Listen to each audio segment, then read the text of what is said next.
Cinema ரகசியம் நேயர்களுக்கு வணக்கம். தமிழ் சினிமா வரலாற்றில் ஒரு புரட்சியை ஏற்படுத்தியவர் இயக்குனர் சிகரம் கே. பாலச்சந்தர். அவர் ஒரு கதையை செதுக்கினார் என்றால் அதற்கு உயிரூட்டும் வரிகளை கவியரசர் கண்ணதாசனிடம் எதிர்பார்ப்பார். இந்த இரு மேதைகளுக்கும் இடையில் ஒரு பாலமாக, ஒரு சிறந்த கலைஞனாக வளர்ந்து நின்றவர்தான் நம்ம ஊர் உலகநாயகன் கமலஹாசன். பாலச்சந்தர், கண்ணதாசன், கமல் இந்த 3 பெயர்களும் ஒரே படத்தில் இணையும் போது அங்கே கலைநயத்திற்கு பஞ்சம் இருக்காது. ஆனால் ஒரு குறிப்பிட்ட படத்தின் பாடல் உருவாக்கத்தின் போது கண்ணதாசன் எழுதிய ஒரு வரி கமலின் திரையுலக பயணத்தையே மாற்றியது என்றால் உங்களால் நம்ப முடிகிறதா? ஆம், அது என்ன என்று இந்த வீடியோவில் பார்க்கலாம். வீடியோவை முழுமையாக பாருங்கள். கே. பாலச்சந்தர் அவர்கள் எப்போதுமே ஒரு பாடலில் புதுமை இருக்க வேண்டும் என்று விரும்புவார். வறுமையின் நிறம் சிவப்பு அல்லது மரோசரித்ரா, புன்னகை மன்னன், பின்னணி போன்ற படங்களில் சமூகத்தின் யதார்த்தத்தை சொல்ல அவர் கண்ணதாசனைத்தான் நாடுவார். ஒரு பாடலுக்கான சூழலை பாலச்சந்தர் விளக்குகிறார். அங்கே கமல் ஒரு வேலையில்லாத பட்டதாரியாக அல்லது காதலில் தோற்ற இளைஞனாக நடிக்க வேண்டும். சூழலை கேட்ட கண்ணதாசன் வழக்கம் போல தனது வேகத்தில் வரிகளை சொல்லத் தொடங்கினார். ஆனால் பாலச்சந்தருக்கு திருப்தியடையவில்லை. கவிஞரே, இது பழைய பாணியில் இருக்கிறது. எனக்கு இன்றைய இளைஞர்களின் வேதனையைச் சொல்லும் ஒரு வார்த்தை வேண்டும் என்றார்.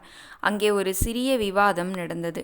அந்த விவாதத்தை அருகில் இருந்து கவனித்து கொண்டிருந்த கமலுக்கு ஒரு பெரிய பாடலாசிரியர் மற்றும் ஒரு பெரிய இயக்குனர் எப்படி ஒரு படைப்பிற்காக மல்லு கட்டுகிறார்கள் என்பது ஒரு பாடமாக அமைந்தது.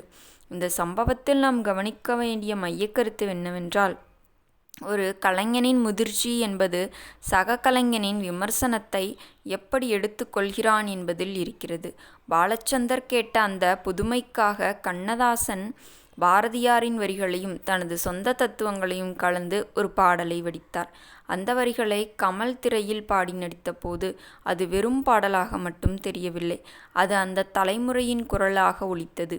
சிப்பி இருக்குது, முத்தும் இருக்குது, திறந்து பார்க்க நேரமில்லை போன்ற வரிகளில் கண்ணதாசன் ஒளித்து வைத்திருந்த அந்த தத்துவம் கமலின் அந்த துடிப்பான நடிப்புக்கு ஒரு மிகப்பெரிய வலு சேர்த்தது. பாலச்சந்தர் அவர்கள் இந்த பாடலின் ரெக்கார்டிங் முடிந்த பிறகு கண்ணதாசனை பார்த்து, நீங்கள்தான் ராஜா, உங்கள் பேனாவுக்கு வயதாகவே இல்லை என்று கட்டிப்பிடித்து பாராட்டினாராம். கமலுக்கு அந்த தருணம் ஒரு மிகப்பெரிய உத்வேகத்தை தந்தது. ஒரு மகா நடிகன் உருவாவதற்கு பின்னால் ஒரு மகா கவிஞனின் வரிகள் எவ்வளவு முக்கியம் என்பதை இந்த வரலாறு நமக்கு உணர்த்துகிறது. ஆம் நேயர்களே, பாலச்சந்தரின் இயக்கம், கண்ணதாசன் கவிதை, கமலின் நடிப்பு, இந்த 3 சக்திகளும் இணைந்த அந்த பொற்காலம் தமிழ் சினிமாவின் வைரப்புதையல். அவர்கள் நமக்காக விட்டு சென்ற அந்த பாடல்களும் காட்சிகளும் இன்றும் காலத்தை கடந்து நிற்கின்றன. ஒரு கலைஞன் தன் தனித்துவத்தை இழக்காமல் எப்படி பிறரோடு இணைந்து ஒரு காவியத்தை படைக்க வேண்டும் என்பதற்கு இவர்களே சாட்சி.